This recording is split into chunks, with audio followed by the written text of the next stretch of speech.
Good evening friends. మన లైఫ్లో చిన్నప్పటి నుంచి ఇప్పటి వరకు కూడా ప్రతి విషయంలో ఏదైనా చదవడంలో కానీ ఏదైనా వర్క్ చేసినప్పుడు కానీ కష్టపడి చదవండి, కష్టపడి పని చేయండి, హార్డ్ వర్క్ చేయండి అని చెప్తూ ఉంటారు.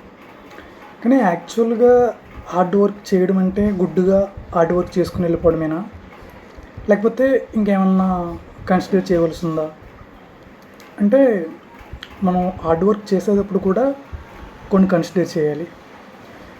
గుడ్డుగా హార్డ్ వర్క్ చేసినా వేస్టే, ప్రాపర్ డైరెక్షన్ లేకపోతే. ఫర్ ఎగ్జాంపుల్ స్టడీ ఎగ్జాంపులే తీసుకున్నట్టయితే, ఒక ఎగ్జామ్ ప్రిపేర్ అవుతున్నప్పుడు సిలబస్ కంప్లీట్ చేయాలి, ఎగ్జామ్స్ ప్రాక్టీస్ చేయాలి. ఇది డైరెక్షన్ అనుకుంటే, ఇది లైక్ గోల్ లాంటిది. దీన్ని దృష్టిలో పెట్టుకుని ఇమ్మీడియట్గా రిపీట్ చేయాలి. అంటే స్కిల్ అనేది టాలెంట్లో ఉండదు, రిపిటేషన్లో ఉంటుంది. సో మనం రిపీట్ చేయాలంటే డైలీ మార్నింగ్ నుంచి ఈవినింగ్ వరకు ఒక 8 hours చదవాలని టార్గెట్ పెట్టుకుంటే, డైలీ ఒక సబ్జెక్ట్ ఏదో ఒకటి ప్రాబ్లమ్స్ సాల్వ్ చేయడమే అనుకుందాం. దాన్ని డైలీ ప్రాబ్లమ్స్ సాల్వ్ చేయాలంటే రిపిటేషన్ అనమాట. అంటే స్కిల్ అనేది రిపిటేషన్లో ఉంటుంది, టాలెంట్లో ఉంటుంది.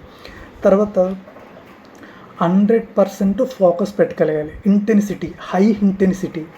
మనం చదివేటప్పుడు ఆల్రెడీ గోల్ పెట్టుకొని ఒక డైరెక్షన్ అనేది ఉంది మనకి. తర్వాత రిపీట్ చేస్తూ ఉన్నాం.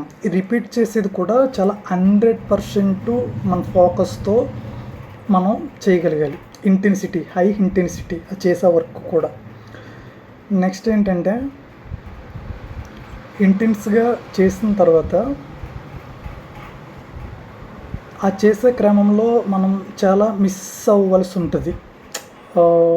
ఐపీఎల్ మిస్ అవ్వడం, లేకపోతే మూవీస్, ఫ్రెండ్స్తో వెళ్ళడం, ఫ్రెండ్స్తో తిరగడం, వెడ్డింగ్స్కి వెళ్ళడం, ఇవన్నీ కూడా మనం మిస్ అవుతూ ఉంటాం అన్నమాట. అంటే ఇది కూడా మనం కన్సిడర్ చేయాలి. అంటే ఇప్పుడు చిన్న పెయిన్ మనం చూస్ చేసుకుంటేనే ఫ్యూచర్లో పెద్ద పెయిన్ని మనం తప్పించుకోగలం. సో హార్డ్ వర్క్ చేసే సమయంలో ఇది కూడా మనం గుర్తుపెట్టుకోవాలి.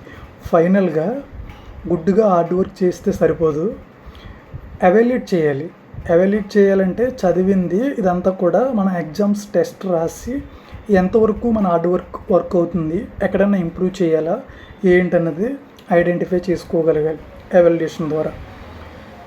ఈ విధంగా హార్డ్ వర్క్ని ప్రాపర్గా మనం చేసినట్టయితే నిజంగా హార్డ్ వర్క్ అనే దానికి విలువ ఉంటుంది. అంతేకాని గుడ్డుగా హార్డ్ వర్క్ చేసుకున్నా సరే ఉపయోగం ఉండదు.